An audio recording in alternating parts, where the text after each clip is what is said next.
Menurut perkiraan World Health Organization atau WHO, pada tahun 2014 terdapat 400 juta orang di seluruh dunia yang menderita koledocolidiasis, yang diperkirakan akan mencapai 700 juta orang pada tahun 2016.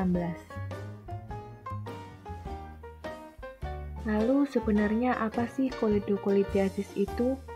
Koledocolidiasis adalah adanya batu dalam saluran empedu dan merupakan suatu kondisi umum dan bisa menimbulkan berbagai komplikasi. Pada umumnya, komposisi utama batu adalah kolesterol. Prevalensi koledocolidiasis di Asia pada tahun 2013 berkisar di angka 3-10%.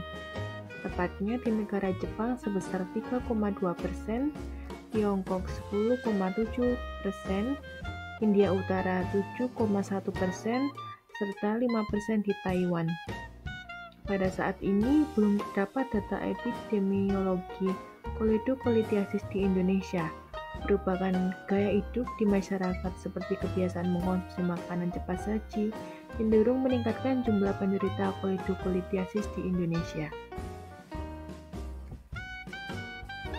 Diagnosis yang tertunda dari batu saluran empedu dapat menyebabkan gejala berulang, seperti pankreatitis atau bahkan kolangitis. Terdapat 3 modalitas diagnosa untuk deteksi batu saluran empedu. Yang pertama, ultrasonografi transabdominal. Yang kedua, ultrasonografi endoskopik dan kolangiopankreatografi retrograde endoskopik. Dan yang ketiga adalah magnetic resonance kolangiopankreatografi atau MRCP. Magnetic resonance kolangiopankreatografi atau MRCP adalah modalitas pencitraan non-invasif alternatif yang memiliki profil diagnostik yang sebanding dengan EUS dan ERCP dengan sensitivitas berkisar antara 85 hingga 92% dan spesifisitas 93-97%. MRCP menggunakan urutan berbobot P2 untuk meningkatkan kontras relatif saluran empedu dan pankreas. Keuntungan dari protokol MRCP singkat yang dilakukan dalam keadaan akut dapat membantu mengurangi waktu tunda untuk pembedahan. Kemudian sebelum pemeriksaan MRCP dilakukan, ada beberapa hal yang harus diperhatikan. Yang pertama, untuk persiapan pasien itu sendiri. Pasien diminta untuk puasa selama 4-6 jam sebelum dilakukan pemeriksaan. Hal ini dilakukan agar gallbladder melebar karena terisi cairan empedu, sehingga akan memudahkan penegakan diagnosa dan mengurangi cairan dalam kastat dan duodenum. Selanjutnya, pasien wajib mengisi lembar inform consent yang disediakan. Kemudian, radiografer akan memastikan apakah pasien menggunakan implan atau tidak. Hal ini perlu dilakukan demi keamanan pasien itu sendiri. Dan yang terakhir, pasien diarahkan untuk mengganti baju dan melepas benda-benda logam. Dan yang kedua adalah persiapan alat dan bahan. Dalam pemeriksaan MRCP, alat dan bahan yang digunakan adalah yang pertama ada pesawat MRI, yang kedua ada main console, yang ketiga ada respiratory gating, yang keempat ada body array coil, dan yang kelima ada earplugs. Kemudian, pasien diposisikan supine di atas meja pemeriksaan dengan posisi kaki berada di dekat gantry atau feet first. Tubuh pasien diberi body coil yang diletakkan di atas area abdomen. Dan tak lupa, pasien diberi earplugs atau headphone untuk mengurangi kebisingan saat pemeriksaan dilakukan. Tubuh pasien diatur paralel terhadap MSP atau mid-sagittal plane dan berada pada center magnet. Longitudinal alignment light diatur sedemikian rupa agar berada pada midline objek yang diperiksa.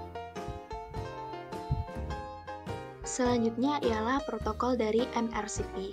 Yang pertama, ada plane localizer. Yang kedua, coronal T2 weighted spin echo. Yang ketiga, axial 4D Fiesta fat saturate. Dan yang keempat, 2D thick slab MRCP. Dan yang terakhir, yakni 3D MRCP. Dimulai dengan plane localizer dengan spasial resolusi rendah untuk menampakkan anatomi. Gambar ini digunakan untuk mengidentifikasi struktur anatomi serta sebagai penentu pulse sequence yang akan digunakan. Plane localizer diambil dengan 3 irisan, yakni irisan koronal yang diambil dari irisan aksial, serta irisan aksial dan sagital yang diambil dari irisan koronal. Setiap pengirisan dilakukan dengan memastikan FOV tidak terpotong. Selanjutnya yaitu 2D thick slab MRCP dan 3D MRCP. 2D thick slab MRCP sangat sensitif dan akurat dalam mendeteksi adanya batu empedu. Sequence ini bertujuan untuk mengurangi motion artifact dan meningkatkan kualitas citra. Sequence ini dibuat dengan parameter time repetition 8034 ms, time echo 800 ms, flip angle 90 derajat, dan slide thickness 50 mm. Sedangkan untuk 3D MRCP digunakan untuk menampilkan adanya dilatasi dan batu pada biliary duct serta visualisasi dari biliary duct, pancreatic duct, serta cairan yang terlokalisasi pada pancreatic body. Selanjutnya yakni coronal attenuated dan axial 2D fiesta fat saturate. Coronal attenuated spin echo digunakan untuk memperoleh gallbladder, ductus synthicus, ductus hepaticus, dan ductus pancreaticus. Sequence ini dibuat dengan parameter time repetition 526 ms, time echo 80 ms, flip angle 90, dan slide thickness 3 mm. Sedangkan axial 2D fiesta fat saturate digunakan untuk mendapatkan gambaran hepatic duct, biliary tree, pancreatic duct pada potongan transversal. Sequence ini dibuat dengan parameter time repetition 223 ms, time echo 4,6 ms, flip angle 80, serta slide thickness 7 mm. Selanjutnya yaitu mengenai kelebihan dan kekurangan dari pemeriksaan MRCP.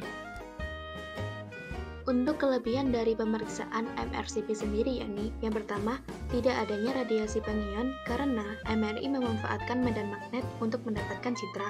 Yang kedua, mampu menempatkan resolusi jaringan lunak dengan baik serta menunjukkan tanda munculnya patologi kolelithiasis.